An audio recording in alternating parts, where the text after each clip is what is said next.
ভজ গোবিন্দং ভজ গোবিন্দং গোবিন্দং ভজ মূঢ়মতে ভজ গোবিন্দং ভজ গোবিন্দং গোবিন্দং ভজ মূঢ়মতে সম্প্রাপ্তে সন্নিহিতে কালে সম্প্রাপ্তে সন্নিহিতে কালে नहीं नहीं रक्षति डुक्रिङ करणे नहीं नहीं रक्षति डुक्रिङ करणे भज गोविन्दं भज गोविन्दं गोविन्दं भज मूढमते भज गोविन्दं भज गोविन्दं गोविन्दं भज मूढमते। কুরুক্ষেত্রের ধর্মযুদ্ধে শ্রীকৃষ্ণের ভূমিকা ছিল অত্যন্ত গুরুত্বপূর্ণ। অধর্মের বিনাশ করে ধর্মের সংস্থাপনের জন্যই তার মর্তে আগমন।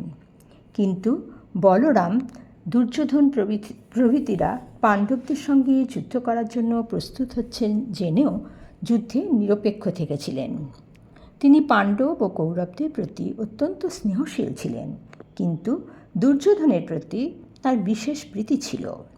দুর্যোধন ছিলেন বলরামের মামাতো ভাই, কারণ বলরামের মা রোহিণী ছিলেন কুরুবংশীয় শান্তনুর ভাই বাল্মীকের কন্যা। ধৃতরাষ্ট্র ও পাণ্ডু ছিলেন সম্পর্কে রোহিণীর ভ্রাতা। দুর্যোধন অসৎ হলেও বলরামের দৃষ্টি ছিল পক্ষপাতশূন্য। তিনি স্বয়ং একসময়ে মিথিলায় থাকাকালীন দুর্যোধনকে গদাযুদ্ধ শিখিয়েছিলেন। তাই ভাতৃঘাতী যুদ্ধে নিরপেক্ষ থাকতে চেয়ে তিনি তীর্থস্নান করার ছলে দ্বারকা থেকে বেরিয়ে পড়েন। ভাগবত পুরাণে বলা হয়েছে, শ্রুত্বা যুদ্ধদমং রামঃ কুরূণাং সহ পাণ্ডবৈ তীর্থাভিষেকব্যাজেন মধ্যস্থ প্রয়য়ৌ কিল। তীর্থভ্রমণ করতে করতে একসময় তিনি দণ্ডকারণ্য হয়ে নর্মদা নদীতটে এসে নর্মদা নদীতে স্নান করে প্রভাসক্ষেত্রে আসেন। ইতিমধ্যে কুরুক্ষেত্রের যুদ্ধ শেষের পথে চলে এসেছিল। তিনি প্রভাসক্ষেত্রে এসে ব্রাহ্মণদের কাছে শুনেছিলেন কুরু পাণ্ডবের যুদ্ধে অধিকাংশ ক্ষত্রিয়ের সংহার হয়েছে। যেদিন রণভূমিতে ভীমসেন এবং দুর্যোধন গদাযুদ্ধ করছিলেন, সেদিন ভীমকে নিবৃত্ত করার জন্য বলরাম কুরুক্ষেত্রে এসেছিলেন। কিন্তু বলরামের হিতকর বাক্য ভীম বা দুর্যোধন কেউই শোনেননি। ভগবান বলরাম বুঝেছিলেন এদের প্রারব্ধ এইরূপী। তখন তিনি আর বিশেষ আগ্রহ না দেখিয়ে দ্বারকায় ফিরে গিয়েছিলেন। শুকদেব শ্রীকৃষ্ণেরই অঙ্গস্বরূপ বলরামের গুণকীর্তন করে বলেছেন, ভগবান বলরাম স্বয়ং অনন্ত। যে ব্যক্তি অনন্ত, সর্বব্যাপক, অদ্ভুত কর্মা ভগবান বলরামের সকাল সন্ধ্যা স্মরণ করে, সে ভগবান বিষ্ণুর অত্যন্ত প্রিয় হয়। ইয়নুস্মরেত রামস্য কর্মান্নদ্ভূত কর্মণঃ সায়ং প্রাতরনন্তস্য কৃষ্ণোদয়িতো ভবেৎ। ভগবান কৃষ্ণ পাণ্ডবদের হিতার্থে সর্বক্ষণ তাদের দিয়ে যথোপযুক্ত এবং সময়োচিত কাজটি করিয়ে নিয়ে যুদ্ধে তাদের বিজয়ী করেন এবং একমাত্র ধর্মের পথেই যে উত্থান সম্ভব জগৎবাসীকে সেইটি প্রদর্শন করেন। ভগবান কৃষ্ণ শুধু শরণার্থীর ঈশ্বর নন, শৈশবের খেলার সাথী এবং সখাদের সঙ্গেও তার সুমধুর লীলাবিলাস তার মাধুর্যকে অপূর্ব মহিমায় প্রকাশ করেছে। মহাভারতের বর্ণনায় কুরুক্ষেত্রের যুদ্ধক্ষেত্রে তিনি সুকৌশলী তারকাধীশ, আর ভাগবত পুরাণের সুললিত বর্ণনায় শ্রীকৃষ্ণ ভক্তশরণ, নিখিল ভয়হরণ, বৃন্দাবনের সখা পরিবৃত, বন্ধুবৎসল, বংশীধারী, জগৎবন্ধু গোবিন্দ। রাজা পরীক্ষিত শুকদেবকে বলেছিলেন, প্রেম এবং মুক্তিদাতা পরব্রহ্ম ভগবান শ্রীকৃষ্ণের শক্তি অনন্ত। সেই কারণে তার মাধুর্যে এবং ঐশ্বর্যে ভরা লীলাও অনন্ত। এখন আমি তার অন্যান্য লীলা, যা আপনি বলেননি, তা শুনতে চাই। ভগবান ইয়ানি চান্যানি মুকুন্দস্য মহাত্মনঃ বীর্যান্নন্তবীর্যস্য শ্রোতুমিচ্ছামহি প্রভু। পরীক্ষিত বললেন, হে ব্রহ্মণ, জীব বিষয় সুখ খুঁজতে খুঁজতে অত্যন্ত দুঃখী হয়ে গেছে। এরূপ অবস্থায় কোনো রসিক পুরুষ থাকতে পারে যে ভগবানের মঙ্গলময়ী লীলা বারবার শ্রবণ করেও তার থেকে বিমুখ থাকতে পারে? শ্রদ্ধাবিষ্ট পরীক্ষিত তদ্গতচিত্ত বললেন, সেটি বাক যা ভগবানের গুণগান করে।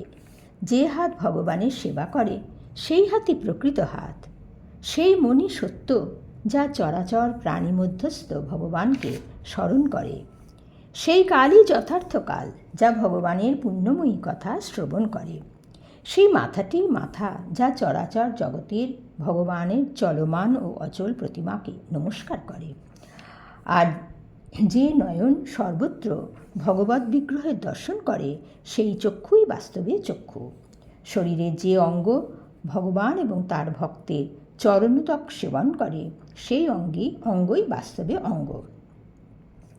পরীক্ষিতের দ্বারা শ্রীকৃষ্ণের প্রতি শ্রদ্ধাভক্তির লক্ষণগুলি শ্রবণ করে শ্রী শুকদেবের হৃদয় ভগবান শ্রীকৃষ্ণে লীন হয়ে গেল। তিনি পরীক্ষিতের শ্রবণাকাঙ্ক্ষা পরিতৃপ্ত করার জন্য ভগবানের আর এক মধুর লীলাকথা শোনাতে শুরু করলেন। তিনি শ্রীকৃষ্ণ সুদামার প্রেম ভক্তিপূর্ণ সুমধুর কাহিনী শোনালেন পরীক্ষিতকে।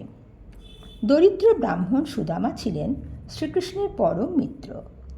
তাদের মধ্যে অত্যন্ত অন্তরঙ্গ সখ্য গড়ে উঠেছিল শৈশবকালে গুরু সান্দীপনির গৃহে পাঠ নেওয়ার সময় থেকে। গুরুগৃহে পাঠ শেষে শ্রীকৃষ্ণ কালক্রমে দ্বারকাধীশ হলেন। অপরদিকে শ্রীকৃষ্ণের সমর্পিত প্রাণ সুদামা জাগতিক স্বাচ্ছন্দ্যের প্রতি একান্তই নিষ্পৃহ থেকে অত্যন্ত দরিদ্র অবস্থায় স্ত্রী সন্তান সহ ভগবৎ ভক্ত হয়ে সন্তোষের সঙ্গে দিন যাপন করছিলেন। জিতেন্দ্রীয় দরিদ্র ব্রাহ্মণ সুদামা ছিলেন শ্রেষ্ঠ ব্রহ্মজ্ঞানী, বিষয় বিরক্ত, শান্তচিত্ত সুদামা গৃহস্থ হওয়া সত্ত্বেও কোনো প্রকার সংগ্রহ পরিগ্রহ না করে প্রারব্ধ অনুসারে যা পেতেন তার দ্বারাই সন্তুষ্ট থাকতেন। যদৃচ্ছয়োপন্নেন বর্তমান গৃহাশ্রমী। অবশেষে দারিদ্র্যের প্রতিমূর্তি ক্ষুধায় পীড়িত তাঁর পতিব্রতা স্ত্রী একদিন তাকে ম্লান মুখে এসে বললেন, ভগবান সাক্ষাৎ লক্ষ্মীপতি ভগবান শ্রীকৃষ্ণ আপনার সখা। তিনি ভক্তবাঞ্ছা কল্পতরু, শরণাগত বৎসল এবং পরম ব্রাহ্মণ ভক্ত, সৎপুরুষের একমাত্র আশ্রয়। যখন তিনি জানবেন তাঁর কুটুম্বী আপনি অন্যের অভাব হেতু দুঃখী, তখন আপনাকে প্রচুর ধনদান করবেন। তাঁর কাছে আপনি যান। তমুপৈহি মহাভাগ সাধুনাঞ্চ পরায়ণম দাস্যতি দ্রবিণং ভূরি সীদতে তে কুটুম্বিনে। ব্রাহ্মণী জানতেন সেই সময় শ্রীকৃষ্ণ ভোজ, বৃষ্ণি এবং অন্তঃবংশীয় যাদবদের প্রভুরূপে দ্বারকাতে বাস করছিলেন। তিনি জানতেন পরম উদার ভগবান কৃষ্ণ তাঁর শরণাগত এবং তাঁর চরণকমলের স্মরণকারী ভক্তের কাছে নিজেকেও ধরা দেন। তাই সামান্য ধন সম্পদ চাইলে তো তিনি অবশ্যই তা দেবেন। স্মরতঃ পদকমলমাত্মনমপি যচ্ছতি কিং नु অর্থকামান ভজত নাত্তভীষ্টান জগদ্গুরু। ভোগৈশ্বর্য বিরক্ত ব্রাহ্মণ সুদামা ধনের কথা ভাবলেন না। তিনি ভাবলেন দ্বারকায় গেলে তিনি ভগবান কৃষ্ণের দর্শন লাভ করবেন। সেটিই তার জীবনের বড় লাভ হবে। অয়ং হি পরম লাভ উত্তম শ্লোক দর্শনম। এই ভেবে তিনি প্রফুল্ল চিত্তে দ্বারকা গমনের জন্য প্রস্তুত হলেন। কিন্তু সেই সঙ্গে বড় ভাবনায় পড়লেন, ঘরে মহার্ঘ বস্তু কেন, খুদকুড়োও তো নেই। কী নিয়ে তিনি ভগবত দর্শন করবেন? খালি হাতে বন্ধুর কাছে কেমন করে যাবেন? অবশেষে গৃহিণীকে বললেন, কিছুমাত্র দেয় বস্তু ঘরে আছে কি যে বন্ধুকে দেওয়া যায়? তাহলে তাই দাও। অপ্যস্তুপায়নং কিঞ্চিৎ গৃহে কল্যাণী দীয়তাম। ব্রাহ্মণী 4 মুষ্টি মোটা চিঁড়ে পড়শির বাড়ি থেকে চেয়ে নিয়ে এসে একটি বস্ত্রখণ্ডে বেঁধে ব্রাহ্মণকে দিলেন। অতঃপর শ্রীকৃষ্ণকেই মনে মনে স্মরণ করতে করতে সুদামা দ্বারকার উদ্দেশ্যে রওনা দিলেন। দ্বারকায় পৌঁছে ব্রাহ্মণ সৈনিকদের 3টি ছাউনি পেরিয়ে অত্যন্ত দুর্ভেদ্য ভগবত ধর্মের পালনকারী অন্ধক এবং বৃষ্ণিবংশীয় যাদবদের মহলে প্রবেশ করলেন। সেখানে ভগবান কৃষ্ণের 16,000 পত্নীর গৃহ ছিল। সেখানে গিয়ে সুদামা একটি গৃহে প্রবেশ করলেন। সেই সুসজ্জিত গৃহে প্রবেশ করে তার মনে হলো তিনি ব্রহ্মানন্দের সমুদ্রে ডুব দিলেন। দিনের থেকে দিন সুদামাকে দূর থেকে দেখেই রুক্মিণীসহ পালঙ্কে উপবিষ্ট দীনবন্ধু ভগবান কৃষ্ণ, যার ত্রিলোকে কোনো কর্তব্যই নেই, সেই তিনি মূর্ত সদাচার হয়ে স্বতঃস্ফূর্ত আনন্দে পালঙ্ক থেকে নেমে এসে প্রিয় সখা সুদামাকে দুহাতে জড়িয়ে ধরলেন। এতদিনের ব্যবধানেও দ্বারকাধীশ শ্রীকৃষ্ণের বাল্যসখা হতদরিদ্র ব্রাহ্মণ সুদামাকে চিনে নিতে কালবিলম্ব হল না। তং বিলোক্যাচ্যুত দূরাৎ প্রিয়াপর্যঙ্কমাস্থিত সহসোত্থায় চাভেত্য দৌর্ভ্যং পর্যগ্রহীণ মুদা। সখার অঙ্গস্পর্শ লাভ করে অত্যন্ত আনন্দিত ভক্তের ভগবানের কমল নেত্র থেকে প্রেমাশ্রু ঝরে পড়ল। এরপর ভগবান সুদামাকে নিজ পালঙ্কে বসিয়ে স্বয়ং পূজা সামগ্রী নিয়ে এসে তার পূজা করলেন। কৃপাসিন্ধু ভগবান কৃষ্ণ, যাকে পূজা করলে ভক্ত পবিত্র হয়, সেই তিনি স্বয়ং নিজের হাতে সুদামার পা ধুইয়ে দিয়ে বেদজ্ঞ ব্রাহ্মণ সুদামার চরণোদক নিজ মস্তকে ধারণ করলেন। তাঁর শরীরে চন্দন, অগুরু, কেশর প্রভৃতি দিব্যগন্ধ লেপন করলেন। এরপর সানন্দে সুগন্ধি ধূপ এবং দীপাবলির দ্বারা তার আরতি করলেন। তারপর সুদামাকে পান ও গাভী দান করে মধুর বচনে তার কুশল জিজ্ঞাসা করে স্বাগত ভাষণ করলেন। স্বয়ং দেবী রুক্মিণী চামর ব্যজন করে তার সেবা করতে শুরু করলেন। এক অবধূত মলিন ছিন্ন বসন পরিধানকারী অন্যাভাবে দুর্বল ব্রাহ্মণকে এমনভাবে সেবা করতে দেখে অন্তঃপুরচারিণীরা বিস্মিত হলেন। তারা নিজেদের মধ্যে বলাবলি করতে লাগলেন, এই দিনহীন ব্রাহ্মণ কোন পুণ্য করেছিল যে ত্রিলোক গুরু শ্রীনিবাস শ্রীকৃষ্ণ পালঙ্কস্থ রুক্মিণীকে ছেড়ে নেমে এসে বড় ভাইয়ের মতো একে আলিঙ্গন করে অতিথি সৎকার করলেন। কিমনেন কৃতং পুণ্যম অবধূতেন ভিক্ষুণা শ্রিয়াহীনেন লোকেস্মিন গর্হিতেনাধমেন চ যশৌ ত্রিলোকগুরুণা শ্রীনিবাসেন সম্ভৃতঃ পর্যঙ্কস্থং শ্রিয়ং হিত্বা পরিষ্বক্তু ব্রজো যথা।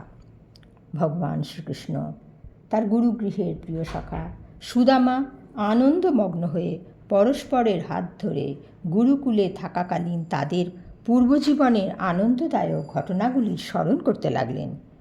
শ্রীকৃষ্ণ সুদামার কাছে নিজের ঈশ্বরত্ব সম্মুখে বর্ণনা করে সেই সময়ের অতি মধুর ঘটনাগুলির স্মৃতিচারণ করেছিলেন। সেই কাহিনী নিয়ে আসব পরের পর্বে।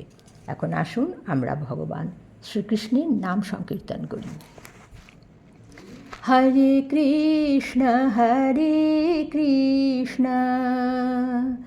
কৃষ্ণ কৃষ্ণ হরে হরে, হরে রাম রাম রাম হরে হরে, হরে কৃষ্ণ কৃষ্ণ কৃষ্ণ হরে হরে, হরে রাম রাম রাম হরে হরে, হরে কৃষ্ণ কৃষ্ণ কৃষ্ণ হরে হরে, হরে রাম রাম রাম হরে